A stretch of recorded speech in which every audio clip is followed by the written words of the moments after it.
Ito ay mga common na problema sa ating mga doorknob sa pinto natin mga idol, at luma na rin ating pinto mga idol, no? Yung lumulusot na dahil lumalaki na yung butas sa ating pinto.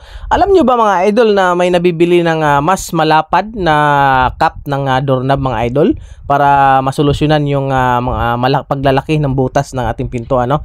So dito mga idol, pakita ko muna sa inyo kung paano magbaklas, ano? Unahin natin yung sa gilid pagbaklas, madali lang naman to mga idol, at tusukin nyo lang ng maliit na pako o matulis na bagay yung gilid niya mga idol para mabaklas natin, matanggal ating doorknob, no? Mabilis lang to mga idol.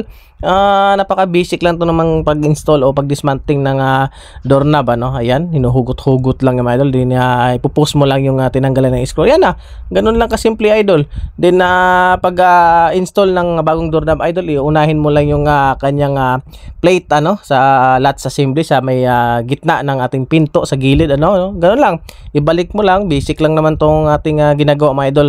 Siyempre pag hindi ka kabisado, mahirapan ka. So isunod mo yung exterior knob mga idol, ano, yung panlabas, yung susian dapat nasa labas yan.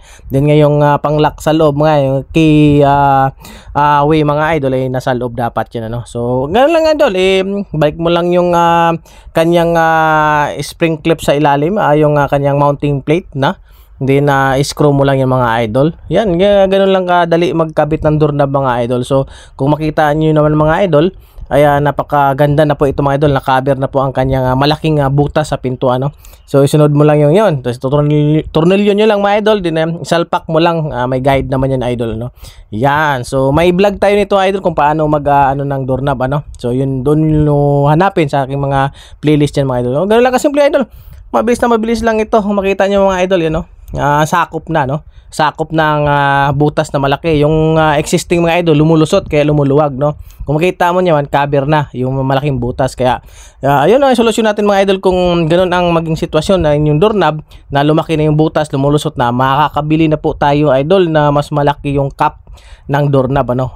Madaling hanapin yan mga idol, sa mga ordinary hardware nabibili po yan. Kung makita mo dyan, maliit yung existing, yung binili natin malapad na. Kaya ito ang ating tsambang kaalaman before and after